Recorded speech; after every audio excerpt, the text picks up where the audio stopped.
하나님의 주권과 섭리에 있다라는 이 요셉의 고백, 오늘 우리에게 주시는 말씀을 은혜로 받도록 하겠습니다.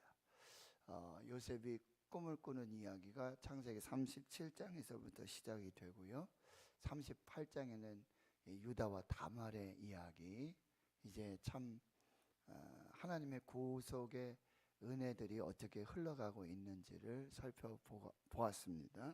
또 39장에서 꿈을 꾸었던 요셉, 채색 옷을 입고 아버지와 함께 가나안에 있었던 요셉은 이제 그 옷이 벗겨지고 구덩이에 던져지고, 그리고 노예로 팔려서 노예의 옷을 입고 애굽으로 바로의 친위 대장 이 보디발의 노예로 잡혀가게 됩니다.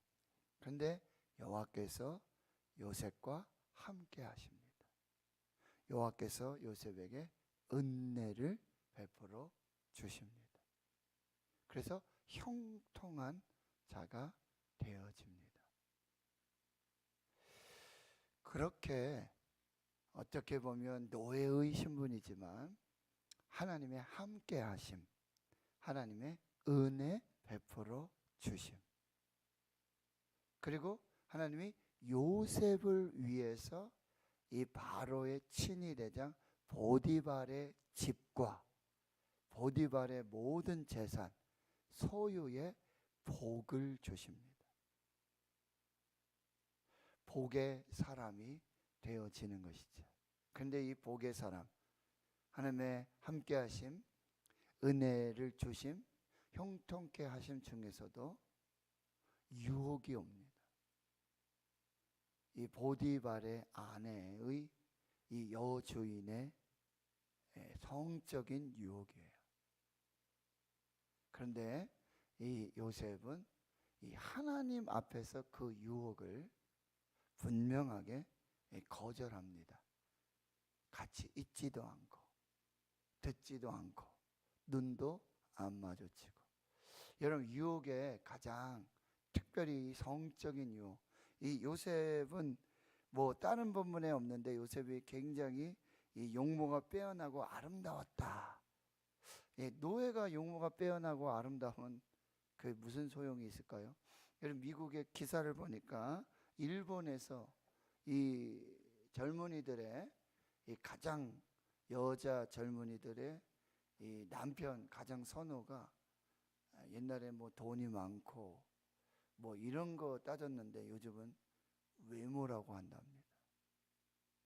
그래서 이제 반대로 일본 남자들이 더 결혼하기 어려워졌다, 뭐 힘들어졌다, 외모를 그렇게 따진다 그러더라고요. 그런데 이 상대방은 여주인이죠. 주인의 아내죠. 아마 피하기 어려웠을 거예요. 그럼에도 불구하고 이 하나님을 경외하고 하나님 앞에 거룩함을 지키는 믿음의 결단을 하게 됩니다. 디모데후서 2장 22절에서도 21절에도 보면 청년의 이 정욕을 피해라, 유혹을 피하라고. 그리고 하나님이 쓰시는 그릇은 큰 그릇도 아니고 금 그릇도 아니고 은 그릇도 아니고 깨끗한 그릇, 거룩한 그릇. 청년이 쓰임받기 위해서 하나님의 계획과 섭리 아래 들어가기에 가장 하나님이 보시는 건 뭐냐? 거룩이에요. 깨끗함. 하나님 앞에서 영적 순결. 여기서 하나님을 경외하다, 이거 거룩이라는 단어는 코데시라고 하는데요, 분리되다, 구별하다. 그러니까 여러분, 청년들이 하나님 앞에서 이 컷 하셔야 돼요. 컷. 동영상, 이 음란한 것들 컷. 하나님 앞에 거룩하지 않는 컷. 하나님 기뻐하시지 않는 것 컷. 반대로 한번 생각해 볼까요? 요셉이 주인에게 신임을 받고 가정 총무회의를 하면서 모든 것을 위탁받아서 주인은 아니지만 그런 권세와 능력을 가지고 있었어요. 근데 만약에 여주인의 마음까지도 얻었다고 한번 생각해 보십시오. 그런데 그 방법이 옳지 않아요. 성적인 그걸로 요셉이 그 여주인의 마음마저 얻었다면 요셉은 정말 대단했을지 모르겠습니다. 그런데 하나님 앞에서 거룩하기 위해, 하나님의 뜻을 이루기 위해, 그리고 하나님이 주신 꿈, 이것이 그 유혹, 시험을 오히려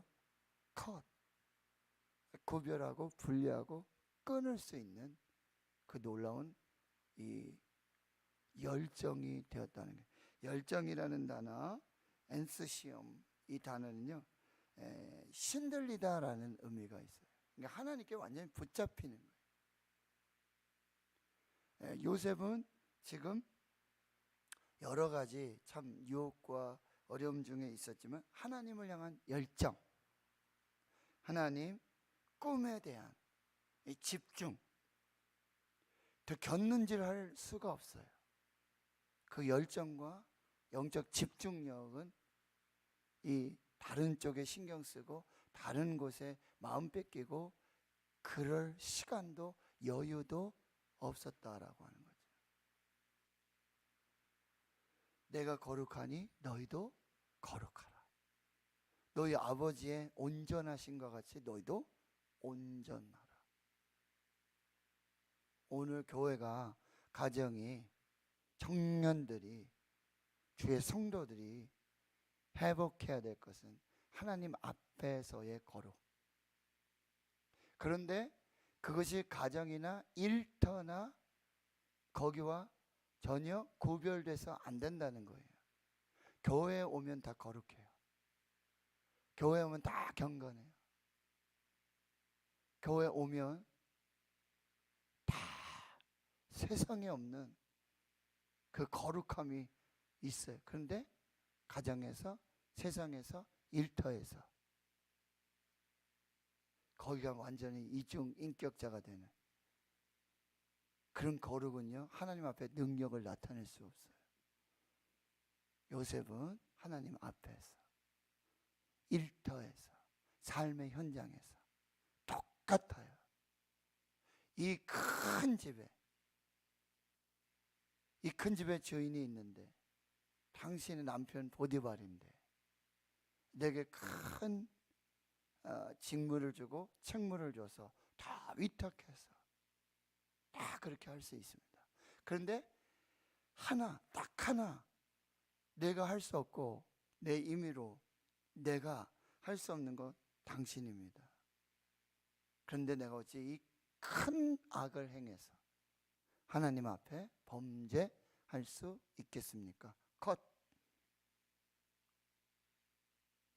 이런 유혹, 시험 앞에서 하나님의 거룩을 붙잡아야 된다. 그런데 그 여주인의 유혹은요, 날마다 이게 죄예요.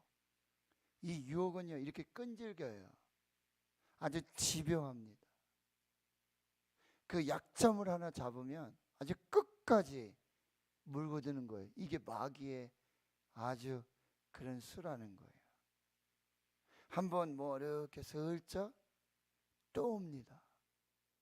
또 유혹이고 거기 넘어지고 거기 걸리고, 이걸 우리가 잘 살펴야 한다라고 하는 것이죠. 그리고는 이 노예의 옷도 벗겨져요. 여주인에 의해서. 그리고 그렇게 날마다 유혹하고 눈짓하고 사랑한다고 그렇게 하는 것이 한순간에 돌변. 여기 나온 속담이 뭐죠? 여자가 한을 품으면 온 6월에도 서리가 내린다. 그리고 여주인은 이제 그 모든 것을 여러분 다 남편에게 돌려요. 당신이 우리에게 데려온 이 히브리 사람, 그래서 다 남편에게 그걸 전가하고, 어디서 많이 듣던 이야기지 않습니까? 창세기 3장에 선악과 얘기할 때 아담이 그렇게 어찌하여 내가 먹었느냐, 하나님께서 지어서 내게 데려다 준 이 여자가 나한테 먹으라 해서 내가 먹었습니다. 이게 죄예요. 죄는 자꾸 책임을 전가하고, 내 죄가 아니라 저 사람의 죄고, 당신, 이 부부싸움이에요. 너 때문이야. 당신 때문이야. 자녀들 보면 너 때문이야. 이것이 죄의 습성이라고 한다. 그럼에도 불구하고 하나님이 다 아시는 거죠. 하나님께서 공의로우시다. 그래서 결국 옥에 갇혀. 사실 당시에 누군가 이렇게 강간을 해서 그렇게 된다면 그 자리에서 사형이에요. 그 당시의 법이었어요. 그런데 이상하게도 그 주인은 요셉을 죽이지 않습니다. 옥에 가두게 되어지는데요. 그것도 그냥 일반 죄수들 이런 사람이 갇히는 옥이 아니라 왕의 죄수를 가두던 곳이었다는 거예요. 그 옥에 갇혔는데 바로 거기서 여호와께서 함께 하셨다. 인자를 더해 주셨다. 은혜를 베풀어 주셨다. 여러분, 하나님의 함께 하심, 하나님의 은혜 베풀어 주심, 하나님의 인자하심은요, 시간과 장소를 초월합니다. 그것이 감옥이든 어떤 장소건 어떤 시간이든 하나님의 함께 하심은 세상 끝날까지 영원토록 함께 하시고, 그 인자와 은혜 베풀어 주심은 어떤 조건이나 상황이 있을 수 없다라고 하는 거예요. 그래서 여호와께서 요셉과 함께 하시고 여호와께서 그를 범사에 형통하게 하셨더라. 여러분, 지금 요셉의 상황이 형통한 상황입니까? 노예로, 채색 옷이 노예 옷이 되고, 노예 옷이 벗겨지고 죄수의 의복이 되고, 구덩이에 던져지고, 애굽으로 끌려 내려가고, 감옥으로 들어가는, 이게 형통한 겁니까? 이 형통은요, 우리의 상황과 형편과 조건과 상관없다는 거예요. 이 형통은 하나님의 함께 하심, 하나님의 은혜 베풀어 주심, 하나님의 인자하심, 그것이 미치지 않는 것이 없고 그것이 형통이라고 한다. 병들었습니까? 형통한 줄 믿으시기 바랍니다. 무좀 사업이 안 되십니까? 하나님이 함께 하시고 하나님이 나를 사랑하시고 하나님이 은혜 베풀어 주신다면 형통입니다. 대학에 떨어졌습니까? 직장에서 쫓겨났나요? 아무리 직장을 구해도 구할 수가 없나요?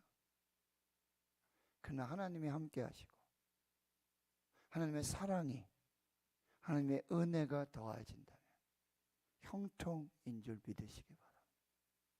다 실패했어요. 다 뺏겼어요. 아무것도 없어요.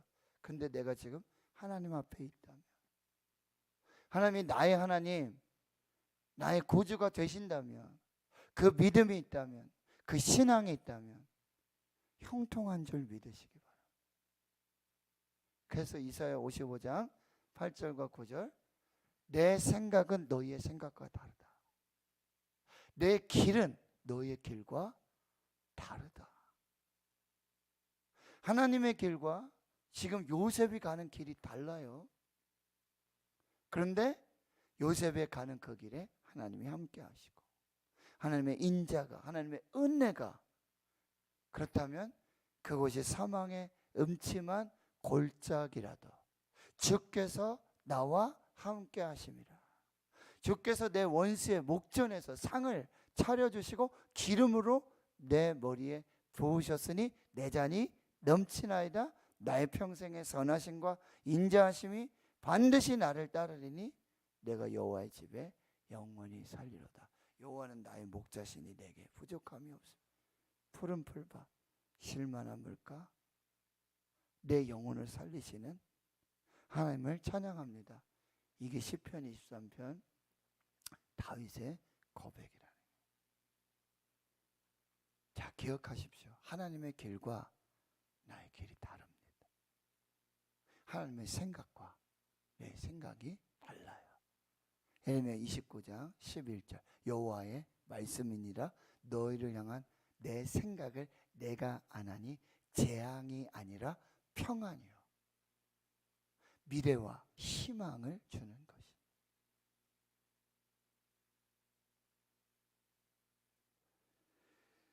40장에 와서 그 후에 시간이 얼마 지났어요. 그 감옥에 기가 막힌 일이 벌어지는 거예요. 술 맡은 자와 떡 굽는 자가 주인 애굽 왕에게 범죄하게 되고 바로가 화가 나가지고요. 이 두 관원장, 술 맡은 관원장, 떡 굽는 관원장에게 놓아요. 그 친위 대장의 집에 있는 옥, 거기에 누가 있어요? 요셉이 갇혀 있습니다. 바로 그곳으로 이 술 맡은 자와 떡 굽는 관원장이 들어오게 되어진다는 거예요. 자, 여기에 하나님의 섭리 가운데, 하나님의 경륜 가운데 아주 뜻밖의 만남이 이루어지는 거예요. 여러분에게 만남의 축복이 있기를 축원합니다. 이 노사연 씨가 맨날 노래하잖아요. 우리 만남은 우연이 아니야. 그렇습니다. 하나님께서 하시는 일은요, 우연이 없어요. 결코 우연이 없어요. 어떻게 하신다고요, 하나님이? 우리의 머리털까지도 세심받고 참새 한 마리도 하나님이 허락하지 아니하시면 결코 떨어지지 않아요.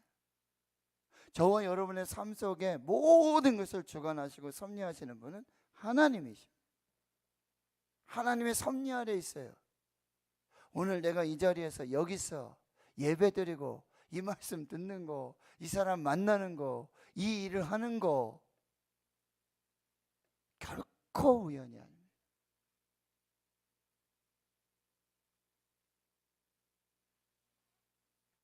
떡 굽는 관원장, 술 맡은 관원장을 만나는 것, 아주 특별한 만남.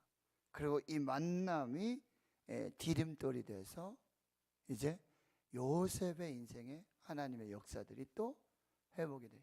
가장 낮은 곳에서, 가장 어두운 곳에서, 가장 깊은 곳에서 거기에 하나님의 행하시는 새 일의 역사가 시작되고 있다는 거예요. 그리고 가장 낮은 곳, 밑바닥, 더 이상 낮아질 곳이 없고 더 이상 실패할 것도 없고 나의 끝, 하나님의 시작이 시작되는 곳, 예수의 시작이 시작되는 곳. 오늘 그 하나님을 기대하시고 그 하나님과의 그 놀라운 계획하심, 섭리하심. 그러니까 오늘 내가 만나는 사람, 내가 있는 곳, 내가 행하는 이 모든 것을 결코 소홀히 해서는 안 된다라고 하는 것입니다. 그런데 요셉이 여러분 4절에 보시면 친위대장이 요셉에게 그들을 수종들게 하며 요셉이 그들을 섬겼더라. 자, 섬겼더라. 요셉이 이들을 섬길 만한 형편이 되지 않지 않아요? 네코가 석자라는 말이 있어요. 내가 좀 형편이 되고 내가 좀 돼야 누구도 돕고 누구도 섬기고 누구도 어떻게 할 수 있겠, 이게 우리의 보편적인 생각인데요. 여러분, 지금 요셉은 그 형편과 상황을 초월한 섬김을 하고 있다라고 하는 것입니다. 섬김. 여러분, 우리의 삶이 섬김이 돼. 그럼 섬길 때에는요, 어떤 자격이 되고 조건이 되고 돈이 좀 있어야, 내가 좀 건강해야. 근데 여러분, 기가 막힌 건 무엇입니까? 그런 사람들 안 섬겨요. 오히려 이런 고백을 하는 거예요. 내가 암에 걸렸어요. 내가 죽겠어요. 그런데 거기에 누가 보이는 거예요? 다른 암 환자들이 보이는 거예요. 내가 죽겠는데, 내가 하루하루 살아가고 있는데 하루하루 살아가고 있는 그 사람의 형편이 보이기 시작하는 거예요. 그래서 여러분 골로새 4장 23절에 무엇을 하든지 사람에게 하듯 하지 말고 주께 하듯 하라. 요셉이 지금 술 맡은 관원장, 떡 굽는 관원장을 섬기게 되어진다는 거예요. 여러분 오늘 이거 하나 꼭 기억하십시오. 내가 오늘 무슨 일이 있어도 섬기리라. 섬기리라. 근데 예수님이 오신 이유가 뭐예요? 섬김을 받으려 함이 아니라, 인자가 온 것은 섬김을 받으려 함이 아니라 도리어 섬기려 하고 많은 사람을, 이 자기 자신을 많은 사람의 대속물로 주기 위함. 섬기기 위해서 오셨어요. 죽기 위해서 오셨어요. 자, 오늘 우리가 그 처한 상황 속에서 도저히 뭐 섬길 만한 그게 안 된다 할지라도 오늘 내가 이 자리에서 내가 어떻게 섬길까? 오늘 뭐 수요 전도대 내가 어떻게 섬길까? 이 부분들을 여러분이 잘 살피셔야 한다라고 하는 것이죠. 그리고요, 그 섬길 때 여러분 중요한 것이 뭐냐면, 이게 물질로 섬기고 뭐 좀 뭐 이렇게 넉넉하게 이것만이 섬김이 아니라 그 사람의 마음을 알아주는 거, 그 사람의 마음을 살피는 거, 이게 섬김이라는 거예요. 자, 오늘 보세요. 5절에 옥에 갇힌 애굽 왕의 술 맡은 자, 떡 굽는 자 두 사람 하룻밤에 꿈을 꿨어요. 내용이 달라요. 아침에 요셉이 들어가 보니 그들에게 근심의 빛이 있더라. 요셉이 그 주인의 집에 자기와 함께 갇힌 바로의 신하들에게 묻되 어찌하여 오늘 당신들의 얼굴에 근심의 빛이 있나이까? 자, 지금 이 요셉의 주인의 집, 그 감옥에 갇힌 술 맡은 자, 떡 굽는 자, 그들을 이제 섬기고, 섬긴다는 건 이제 관리하는 거죠, 그죠? 그런 어떤 삶을 사는데 그 섬김의 진짜는 뭐 돈으로 뭐 섬기고 물질로 섬기고 이런 거 중요합니다. 근데 가장 중요한 거는 그 사람의 마음을 살피는 거예요. 그래서 그 사람의 눈빛을 살피는 거죠. 눈으로 여러분 그 마음의 상태가 전달되잖아요. 그냥 마스크를 가리니까 뭐밖에 안 보입니까? 눈밖에 안 보이잖아요. 눈을 좀 우리가 좀 바라보고 그 눈 속에서 사람의 마음들을 살피며 섬기는 저 여러분이 돼야 돼요. 아내의 눈을 보시고 남편의 눈을 보시고 자녀들의 눈을 보시고 눈을 맞추고 그 마음을 살펴서 섬길 수 있는 그 섬김이 되어야 한다는 거예요. 근데 사실 요셉이 지금 처한 상황이 사실 근심이지 않습니까?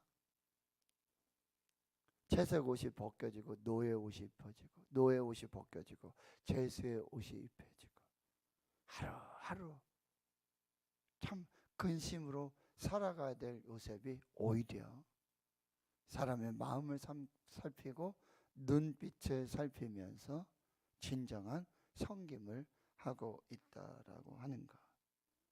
그래서 잠언 27장 23절 내 양떼의 형편을 부지런히 살피고 내 소떼의 마음을 두라.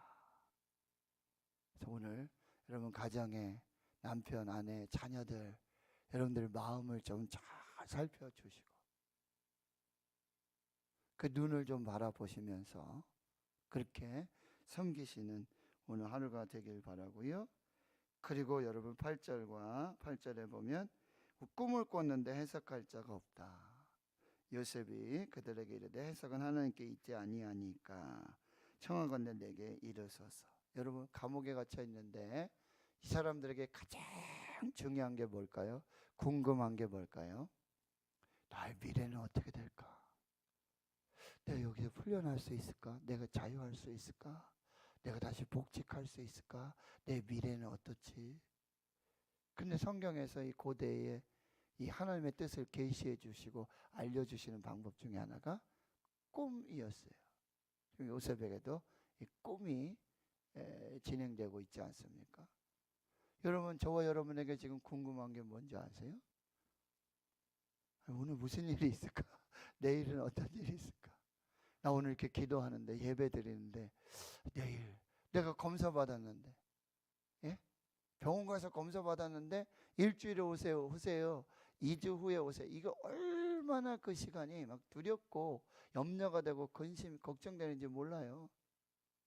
특히 뭐 암 환자들 아주 중요한 검사를, 그 검사에 이게 평안과 이게 다 걸려 있거든요. 음성이냐 양성이냐. 굉장히 두렵고 정말 미래의 불안함, 이걸 어떻게 표현할 수가 없어요. 지금 이 두 사람에게 가장, 그런데 이 두 사람보다 더 미래에 관심을 갖고 있고 더 미래에 내 미래가 어떻게 될까, 내 꿈이 어떻게 이루어질까, 내 꿈을 하나님이 어떻게 역사하실까 더 궁금했던 사람이 누구죠? 요셉입니다. 내가 꾼 꿈은 지금 어떻게 되고 있는가, 어떻게 이루어지고 있는가, 더 궁금한 사람이 요셉이에요. 그런데 요셉이 이 떡 굽는 자와 술 맡은 자에게 기가 막힌 이야기를 하는 거예요. 꿈도 해석도 하나님께 있습니다. 이게 누구의 고백입니까? 그 사람에게 이야기해 주는 게 아니에요. 그 사람에게 그렇게 얘기해 주는 게 결국 자기 자신의 신앙 고백이에요.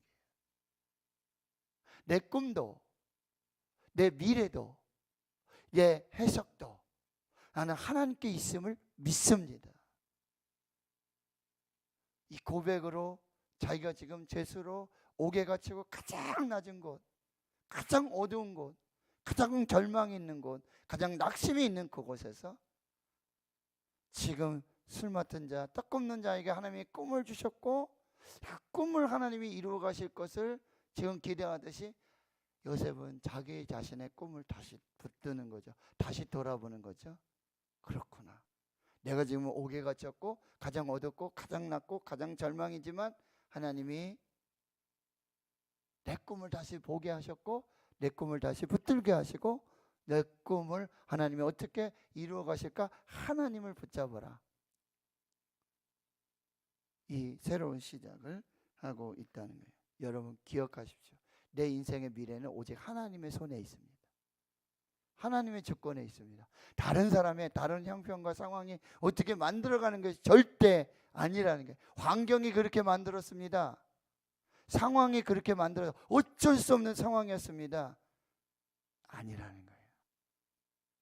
하나님이 내 인생의 주인이시고 하나님이 내 미래를 붙들고 계시고 하나님이 열면 열어지는 것이고 하나님이 구원해 주시면 구원은 되는 것이고 하나님이 역사하시면 우리나라 대한민국도 하나님의 손에 있고 대통령의 미래도 하나님의 손에 있고 저 북한 땅도 하나님의 손에 있고 그 교회 그 백성들도 하나님의 손에 있고 대구 수능교회도 하나님의 손에 있고 내 인생도 내 미래도 하나님의 손에 달려있다. 내 미래의 주인은 하나님이시다. 내가 아니다. 내일은 내 일이 아니다. 하나님의 일이다. 하나님의 주권에 있다. 하나님의 섭리에 있다. 꿈을 주시고 꿈도 해석하시고 꿈을 이루어 주시는 분 오직 하나님이시다. 오늘 이 믿음으로 이 고백으로 하나님 앞에서 이 거룩한, 그래서 여러분 인생의 그 모든 환경 상황 이제 하나님의 눈으로 하나님의 시각으로 하나님의 관점으로 보시면서 하나님께서 나의 미래 내 인생 이 어떻게 인도하시고 주관하시고 섭리하실까, 일 붙드시고 오늘 하나님 앞에서 승리하시는 저와 여러분 되실 수 있기를 주의 이름으로 축원합니다. 하나님의 길과 내 길이 다르고 하나님의 생각과 내 생각이 다름을 인정하고 고백합니다. 하나님, 내 삶의 형편이 어떠하든지 오늘 하나님을 섬기듯 죽게 하듯 섬김의 사람으로 서게 하여 주시옵시고, 특별히 사람의 마음들을 살펴서 그 눈빛들을 살펴서 진정한 섬김의 역사를 이루어가게 해 주시옵소서.